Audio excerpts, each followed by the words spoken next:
ఈ 11 ప్రభలైతే ఆ జగ్గన్న తోట ఏరియాకైతే రీచ్ అవుతాయి.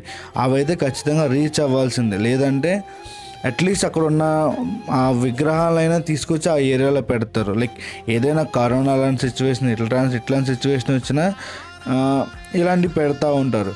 కానీ ఒకవేళ అలా జరగలేదంటే కొన్ని అనర్థాలు జరుగుతున్నాయని చెప్తారు. అందుకే ఇవన్నీ కంపల్సరీగా చేద్దాం అనే ఒక సంకల్పం మీద వీళ్ళు ఒక తీర్మానం చేసుకున్న విషయం అన్నమాట ఇది. ఒకప్పుడు మన కోనసీమ జిల్లాలో, మన పచ్చని కోనసీమ జిల్లాలో కరువు లేదంటే వరదలు లేకపోతే ఏదో ఒక వ్యాధులు ప్రజలకు వచ్చేవి.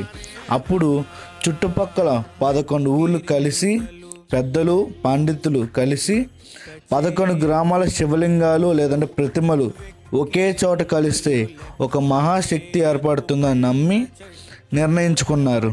అప్పుడు సంక్రాంతి పండుగ కనుమ రోజు వ్యాఘ్రేశ్వరం గ్రామం నుంచి మొదలుకొని 11 గ్రామాల శివలింగాల ప్రభలు ముసల్పల్లి గ్రామంలోని జగ్గన్న తోటలో కలుస్తాయన్నమాట. గంగల్కూరు గ్రామం కంప్లీట్ అయిన తర్వాత ముసలపల్లి దగ్గరలో ఉన్న ఈ చేల దగ్గర మన గంగల్కూరు గ్రామం ప్రభలు అయితే దిగుతాయన్నమాట. గంగల్కూరు అగ్రహారం ప్రభలు అయితే కిందకి దిగుతాయి. ఈలోపు ఒక తాతగారితో ఒక చిన్న ఇంటర్వ్యూ చేసుకున్న.